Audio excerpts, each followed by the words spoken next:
வணக்கம். அதிரடியின் இன்றைய பிரதான செய்திகள். முதலில் தலைப்புச் செய்திகள். பாடசாலை சுற்றுலாவின் போது நீரில் தத்தளித்த மாணவியை காப்பாற்றச் சென்ற அதிபருக்கு நேர்ந்த சோகம். அதிர்ச்சியில் உறைந்து போன பாடசாலை சமூகம். நடந்தது என்ன? அமெரிக்காவால் வலைவீசி தேடப்படும் இலங்கையின் பாரிய போதைப்பொருள் கடத்தல் மன்னன். துபாயில் மடக்கி பிடித்த அதிகாரிகள். அதிர்ச்சி தரும் போதைப்பொருள் வலையமைப்பு. மட்டக்களப்பில் கோர விபத்து. பிஸ்கெட் ஏற்றிச் சென்ற லொரியுடன் மோதிய பேருந்து. உடனடியாக வைத்தியசாலையில் அனுமதிக்கப்பட்ட பலர்.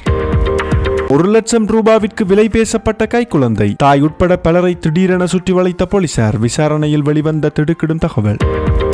மட்டக்களப்பில் திடீரென பற்றியறிந்த வர்த்தக நிலையம். அவசரமாக விரைந்த தீயணைப்பு படையினர். நடந்தது என்ன? ஜாலில் உயர் பாதுகாப்பு வலயங்களாக அடையாளப்படுத்தப்பட்டுள்ள மக்களின் காணிகள். காணி உரிமையாளர்களுக்கு வந்த மகிழ்ச்சி அறிவிப்பு. அமைச்சர் வழங்கிய உறுதிமொழி. கபில சந்திரசேனவின் மர்ம மரணம். சர்வதேசத்திடம் நகரும் விசாரணை. நீதிமன்றம் பிறப்பித்த உத்தரவு. வெளியான தகவல். இலங்கையில் வருடாந்தம் பறிபோகும் ஆயிரக்கணக்கான மனித உயிர்கள். சற்று முன் வெளிவந்த அதிர்ச்சி தரும் காரணம். மக்களே அவதானம். அனுர் அரசு இந்தியாவிடம் அடிபணிகிறது. தேசிய பாதுகாப்பிற்கு வந்த பெரும் அச்சுறுத்தல். திடீரென கொந்தளிக்கும் பிமல் வீரவம்ச. டீசலின் விலை 600 ரூபாய். எரிபொருள் நிரப்பு நிலையங்களில் நீண்ட வரிசை. மக்களுக்கு வந்த உண்மை தகவல். மே மாதம் 31ஆம் தேதி விசேட விடுமுறை. மக்களுக்கு வெளியான காரணம். குறுக்கு வழியில் கனவு காணும் நாமல் ராஜபக்ச. எதிர்க்கட்சிகளின் நிலைப்பாட்டை அம்பலப்படுத்திய அமைச்சர். வெளியிடப்பட்ட உண்மைகள். பல்கலைக்கழக விடுதியில் மாணவர்கள் செய்த மோசமான செயல். திடீர் சுற்றி வளைப்பில் மீட்கப்பட்ட ஆபத்தான பொருட்கள். தொடர்பான விரிவான செய்திகள். விரிவான செய்திகளுக்கு செல்ல முன்னர் இது போன்ற செய்திகளை உடனுக்குடன் அறிந்து கொள்ள எமது அதிரடி சேனலை சப்ஸ்கிரைப் செய்து கொள்ளுங்கள். மட்டக்களப்பு காத்தான்குடி பிரதான வீதியில் அமைந்துள்ள வர்த்தக நிலையம் ஒன்றில் நேற்றைய தினம் இரவு ஏற்பட்ட தீப்பரவலால் குறித்த வர்த்தக நிலையம் முழுமையாக சேதமடைந்துள்ளது. தீ விபத்து ஏற்பட்டதைத் தொடர்ந்து மட்டக்களப்பு நகரசபை மற்றும் காத்தான்குடி நகரசபையின் தீயணைப்பு படையினர் அவசரமாக சம்பவ இடத்திற்கு சென்றுள்ளனர். அவர்களுடன் இணைந்து பிரதேச இளைஞர்கள் மற்றும் பொதுமக்களும் தீயை கட்டுப்படுத்த பணிகளில் ஈடுபட்டுள்ளனர். கடும் முயற்சிகளின் பின்னர் தீப்பரவல் கட்டுப்பாட்டுக்குள் கொண்டுவரப்பட்டதாக தெரிவிக்கப்படுகிறது. மேலும் இந்த தீ விபத்தால் வர்த்தக நிலையத்தில் இருந்த பல லட்சம் பெறுமதியான பொருட்கள் முற்றாக எரிந்து நாசமாகியுள்ளதாக தெரிவிக்கப்பட்டுள்ளது. மேலும் இந்த சம்பவம் காரணமாக காத்தான்குடி பிரதான வீதியில் போக்குவரத்தும் ஒரு கட்டத்தில் பாதிக்கப்பட்டதாக கூறப்படுகிறது. தீ பரவிய வேளையில் குறித்த கடை மூடப்பட்டதாகவும் இதனால் உயிர் சேதங்கள் எதுவும் ஏற்படவில்லை எனவும் முதல்கட்ட தகவல்கள் தெரிவிக்கின்றன. மின்கசிவு காரணமாக இந்த தீ விபத்து ஏற்பட்டிருக்கலாம் எனவும் சந்தேகிக்கப்படுகின்றன. ஆனாலும் தீ விபத்துக்கான துல்லியமான காரணம் இதுவரை உறுதிப்படுத்தப்படவில்லை. குறித்த சம்பவ இடத்திற்கு சென்ற போலீசார் தீ விபத்திற்கான காரணம் மற்றும் ஏற்பட்ட சேதங்கள் தொடர்பில் மேலதிக விசாரணைகளை மேற்கொண்டு வருகின்றனர்.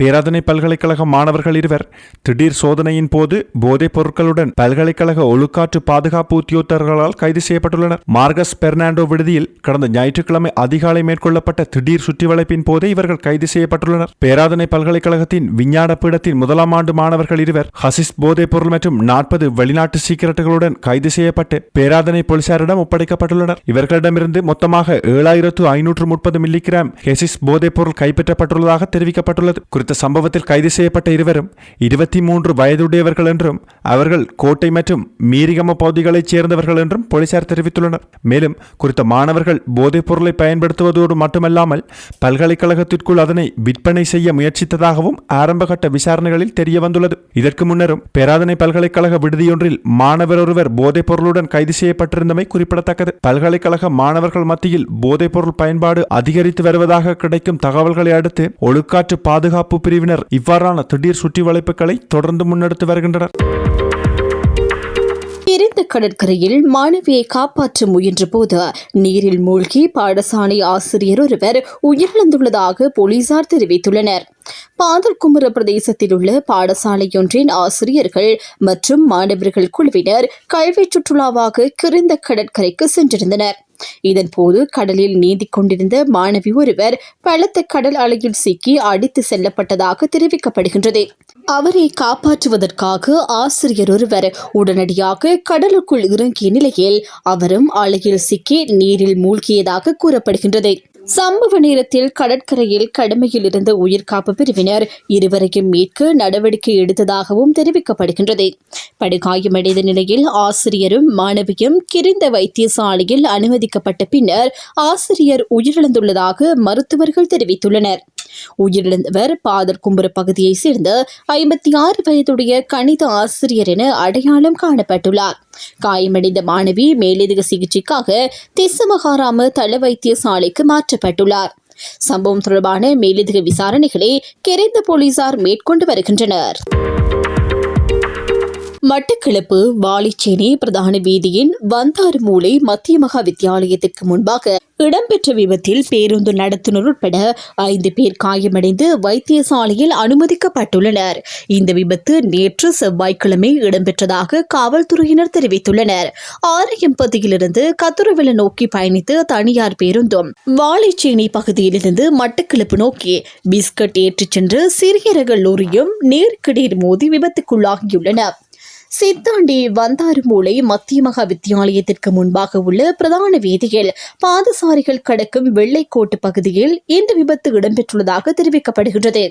விபத்தில் பேருந்து நடத்துனர் உட்பட 5 பேர் படுகாயமடைந்த நிலையில் வைத்தியசாலையில் அனுமதிக்கப்பட்டுள்ளனர். சம்பவம் தொடர்பான மேலதிக விசாரணைகளை சந்திவெளி காவல்துறையினர் மேற்கொண்டு வருகின்றனர்.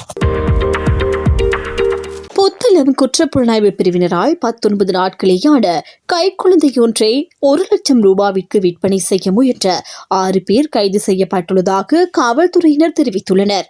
இந்த கைது நடவடிக்கை ஆனமடுவ அடிகம பகுதியில் மேற்கொள்ளப்பட்டுள்ளது. இதன்போது குழந்தையை வாங்குவதற்காக அழைத்து வர பயன்படுத்தப்பட்டதாக கூறப்படும் வேன் ஒன்றும் காவல்துறையினரால் கைப்பற்றப்பட்டுள்ளது. கைது செய்யப்பட்டவர்களில் குழந்தையின் தாய், அவரது மூத்த சகோதரர், அவரது மனைவி, குழந்தையை வாங்க தயாராக இருந்த தம்பதியினர் மற்றும் வேனின் சாரதி ஆகியோர் அடங்குவதாக காவல்துறையினர் குறிப்பிட்டுள்ளனர். விசாரணைகளில் குழந்தையை விற்க முயன்ற தாயும் அவரது சகோதரரும் ஆனமடுவ அடிகம பகுதியைச் சேர்ந்தவர்கள் என்றும், குழந்தையை வாங்கவிருந்த தம்பதியினர் கல்பெட்டி மாபுர பகுதியைச் சேர்ந்தவர்கள் என்றும் தெரிய வந்துள்ளது. மேலும் கைப்பற்றப்பட்ட வேனை ஓட்டி வந்த நபர் புத்தளம் பாலாவிய பகுதியைச் சேர்ந்தவர் என அடையாளம் காணப்பட்டுள்ளார். இதேவேளை இந்த குழந்தை விற்பனை சம்பவத்தில் தரகராக ஒரு மருத்துவர் செயல்பட்டுள்ளதாகவும் மேலதிக விசாரணைகளில் தெரிய வந்துள்ளதாக கூறப்படுகின்றது. இந்நிலையில் கைது செய்யப்பட்டு சந்தேக நபர்கள், மீட்கப்பட்ட குழந்தை மற்றும் பறிமுதல் செய்யப்பட்ட வேன் ஆகியவை மேலதிக விசாரணைகளுக்காக புத்தளம் காவல்துறையினரிடம் ஒப்படைக்கப்பட்டுள்ளன. பாரிய அளவிலான போதைப்பொருள் கடத்தல்காரராக கருதப்படும் ஷிரான் பாசிக் துபாயில் கைது செய்யப்பட்டுள்ளதாக காவல்துறை வட்டாரங்கள் தெரிவித்துள்ளன. துபாய் பாதுகாப்பு படையினரால் அவர் கைது செய்யப்பட்டுள்ளதாகவும் தெரிவிக்கப்படுகின்றது. ஈரானிய போதைப்பொருள் வலையமைப்புடன் அவருக்கு நேரடி தொடர்புகள் இருப்பதாக கூறப்படுவதுடன் அமெரிக்காவாலும் தேடப்பட்டு வந்த நபராக அவர் அடையாளப்படுத்தப்பட்டுள்ளதாக தகவல்கள் வெளியாகியுள்ளன. மேலும் செல்வந்த தொழிலதிபர் ஒருவரை போல துபாயில் பதுங்கியிருந்து வந்ததாகவும் காவல்துறை வட்டாரங்கள் குறிப்பிட்டுள்ளன. நாட்டிற்கு போதைப் பொருட்களை விநியோகித்து வந்த முக்கிய 5 பெரிய போதைப்பொருள் கடத்தல்காரர்களில் ஷிரான் பாசிக்கும் ஒருவர் என தெரிவிக்கப்படுகின்றது. எனினும் அவரது கைது தொடர்பில் இதுவரை எந்த அதிகாரப்பூர்வ அறிவிப்பும் வெளியிடப்படவில்லை. இதனிடையே பாரிய அளவிலான போதைப் பொருள் கடத்தலில் ஈடுபட்டு வந்ததாக கூறப்படும் ஒழுங்கமைக்கப்பட்ட குற்றக்குழு உறுப்பினரான எல்டோ தர்மே என்பவரும் துபாய் காவல்துறையினரால் கைது செய்யப்பட்டுள்ளார். அவருடன் அவரது மனைவியும் 2 பிள்ளைகளும் கைது செய்யப்பட்டுள்ளதாக தெரிவிக்கப்படுகின்றது. எல்டோ தர்மே என்பவருக்கு எதிராக சர்வதேச சிவப்பு எச்சரிக்கை விடுக்கப்பட்டிருந்ததுடன் பாரிய அளவிலான போதைப்பொருள் கடத்தல் உள்ளிட்ட பல்வேறு குற்றச்சாட்டுகளும் சுமத்தப்பட்டுள்ளதாக குறிப்பிடப்படுகின்றது. நாட்டில் எரிபொருள் தட்டுப்பாடு எதுவும் இல்லை என இலங்கை பெட்ரோலிய கூட்டுத்தாபனம் அறிவித்துள்ளது. இதனை அதன் நிர்வாக இயக்குநர் மயூர நெத்திக்குமாரகே தெரிவித்துள்ளார். எரிபொருள் விலை உயர்வு தொடர்பில் பரவி வரும் தவறான தகவல்கள் காரணமாகவே சில எரிபொருள் நிரப்பு நிலையங்களில் வரிசைகள் உருவானதாக அவர் சுட்டிக்காட்டியுள்ளார். இதேவேளை அடுத்த சில நாட்களுக்குள் 2 மசகு எண்ணெய் கப்பல்கள் கொழும்பு துறைமுகத்தை வந்தடைய திட்டமிடப்பட்டுள்ளதாகவும் தெரிவிக்கப்பட்டுள்ளது. அமெரிக்கா மற்றும் ஐக்கிய அரபு ராஜ்யத்திலிருந்து தலா 90,000 மெட்ரிக் டன் மசகு எண்ணெயை ஏற்றிய இந்த கப்பல்கள் வரவுள்ளதாக அவர் குறிப்பிட்டுள்ளார். இதன் மூலம் நாட்டின் எரிபொருள் விநியோகத்தில் எந்தவித சிக்கலும் இல்லை எனவும் அவர் உறுதிப்படுத்தியுள்ளார். எனினும் தென்னிலங்கை பொருளாதார ஆய்வாளர் தனநாத் பெர்னாண்டோ அடுத்த சில நாட்களில் எரிபொருள் விலையில் கணிசமான உயர்வு ஏற்படக்கூடும் என தெரிவித்துள்ளார். குறிப்பாக 1 லிட்டர் டீசல் விலை 600 ரூபாய் வரை உயரக்கூடும் என அவர் சுட்டிக்காட்டியுள்ளதாகவும் தனியார் ஊடகம் ஒன்றுக்கு வழங்கிய செவ்வியில் அவர் இதனை கூறியுள்ளதாகவும் தெரிவிக்கப்படுகின்றது. ஸ்ரீலங்கா ஏர்லைன்ஸ் நிறுவனத்தின் முன்னாள் பிரதம நிறைவேற்று அதிகாரி கபில சந்திரசேன மர்மமான முறையில் உயிரிழந்த சம்பவம் தொடர்பாக அவரது கைபேசியிலிருந்து தரவுகளை பெறுவதற்காக சர்வதேச போலீசாரின் உதவி கோரப்பட்டுள்ளதாக தெரிவிக்கப்பட்டுள்ளது. சர்வதேச போலீசார் இன்டர்போல் ஊடாக பிரபல கைபேசி நிறுவனத்திடம் இந்த கோரிக்கை விடுக்கப்பட்டுள்ளதாக கொழும்பு குற்றப்பிரிவு நேற்று கோட்டை நீதவான் பசன் அமரசேனவிடம் தெரிவித்துள்ளது. இந்த வழக்கு விசாரணையில் 17, 18, 19 மற்றும் 20 இலக்க சாட்சியாளர்களின் சாட்சியம் நேற்று அழைக்கப்படவிருந்த நிலையில் 17 மற்றும் 18ஆம் சாட்சியாளர்கள் மற்றும் நீதிமன்றத்தில் சாட்சியம் அளித்துள்ளனர் என தெரிவிக்கப்படுகின்றது. இதற்கிடையில் 19 மற்றும் 20ஆம் சாட்சியாளர்கள் நேற்று நீதிமன்றத்தில் முன்னிலையாகவில்லை என்றும் தெரிவிக்கப்பட்டுள்ளது. அவர்கள் நீதிமன்றத்தில் முன்னிலையாகாதது தொடர்பாக விசாரித்து சம்பந்தப்பட்ட சாட்சியாளர்களுக்கு மீண்டும் தகவல் வழங்குமாறு உத்தரவிடப்பட்டுள்ளதாகவும் கொழும்பு குற்றப்பிரிவு தெரிவித்துள்ளது. இந்த சம்பவம் தொடர்பான மேலதிக சாட்சிய விசாரணைகள் எதிர்வரும் 29ஆம் தேதி மீண்டும் விசாரணைக்கு எடுத்துக் கொள்ளப்பட உள்ளதாகவும் தெரிவிக்கப்பட்டுள்ளது. இலங்கையில் புகையிலை பயன்பாட்டால் ஆண்டுக்கு சுமார் 22,000க்கும் மேற்பட்டோர் உயிரிழப்பதாக புகையிலை மற்றும் மதுபானத்திற்கான தேசிய ஆணையம் தெரிவித்துள்ளது. கொழும்பில் நடைபெற்ற உலக புகையிலை எதிர்ப்பு தினத்தையொட்டி நடைபெற்ற ஊடக சந்திப்பில் பேசிய ஆணையத்தின் தலைவர் மருத்துவர் ஆனந்த ரத்நாயக்க புகையிலை பயன்பாட்டால் 200க்கும் மேற்பட்ட நோய்கள் ஏற்படுவதாகவும் தெரிவித்தார். அவர் மேலும் கூறுகையில், இந்த சிறிய நாட்டில் ஒவ்வொரு ஆண்டும் புகையிலை காரணமாக சுமார் 22,000 பேர் அகால மரணம் அடைகின்றனர். இதனால் நாட்டுக்கு பெரும் பொருளாதார இழப்பும் ஏற்படுகின்றது.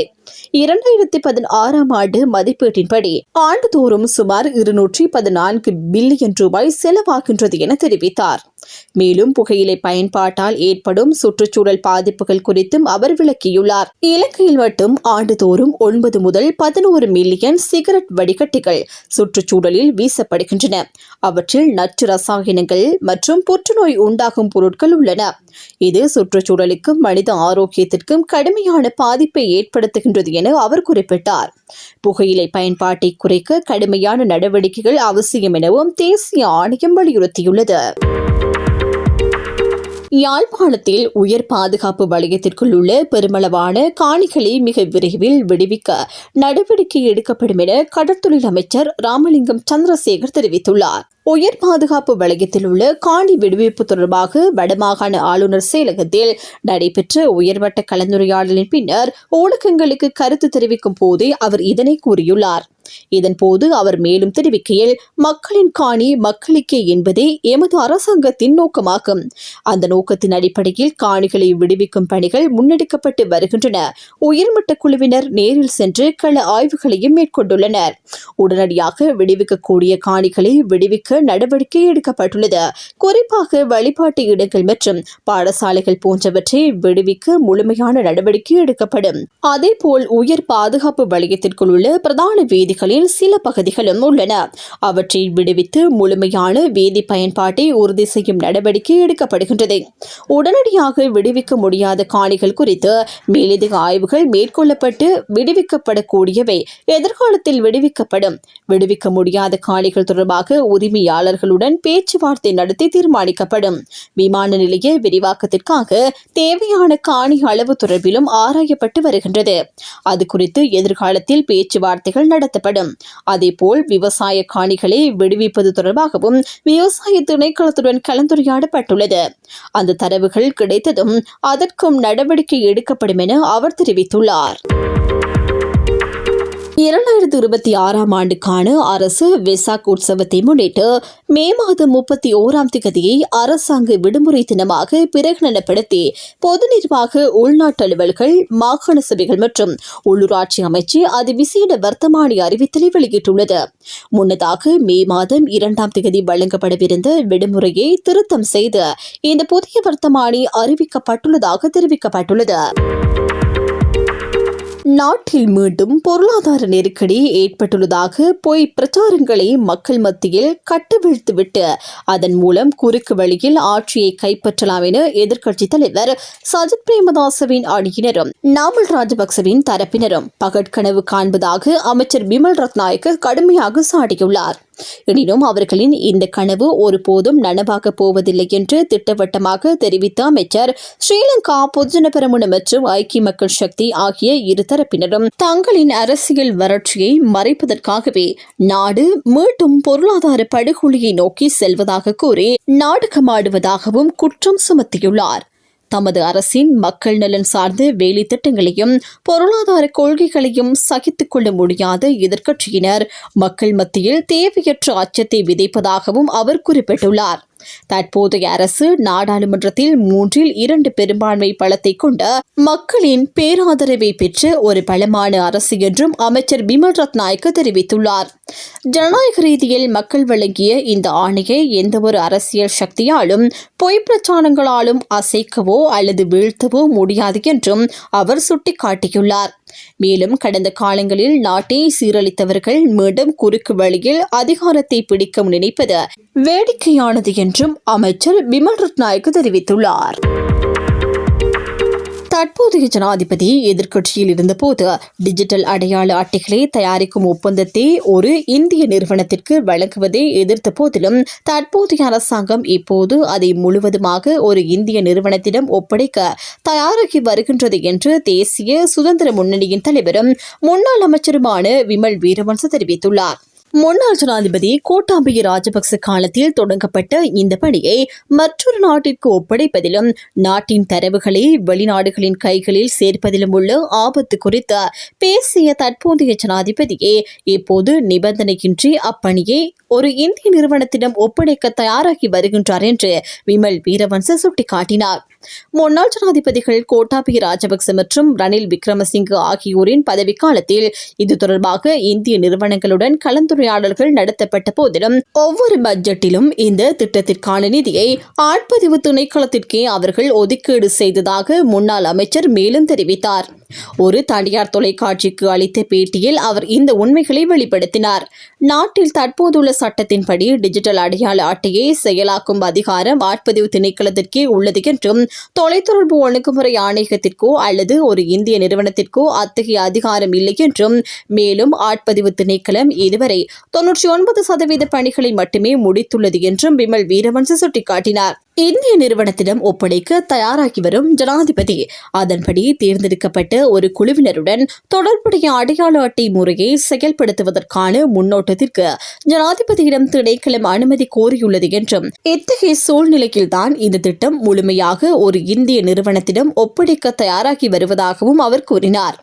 இருப்பினும் இதன் மூலம் கேள்விக்குட்பட்ட நிறுவனம் இந்த நாட்டு மக்களின் கைரேகைகள், கருவிழிகள், இரத்த வகை போன்ற ஏராளமான உயிரியல் தகவல்களை அணுக முடிகின்றது என்றும் இது நாட்டின் தேசிய பாதுகாப்புக்கு ஒரு கடுமையான அச்சுறுத்தலை ஏற்படுத்துகின்றது என்றும் விமல் வீரவன்ச சுட்டிக்காட்டினார். மேலும் ஜனாதிபதி தலைமையிலான தற்போதைய அரசாங்கம் ஒரு நாட்டின் தேசிய பாதுகாப்பிற்கு ஆபத்தை விளைவிக்கும் என்பதை அறிந்தே இந்தியா கூறுவதையெல்லாம் ஏற்கும் நிலையை அடைந்துள்ளது என்று முன்னாள் அமைச்சர் விமல் வீரவன்ச வலியுறுத்தினார். இத்துடன் அதிரடியின் இன்றைய பிரதான செய்திகள் நிறைவடைகின்றன. எமது செய்தி தொடர்பான உங்களுடைய கருத்துக்களை மறக்காமல் கமெண்டில் பதிவிடுங்கள்.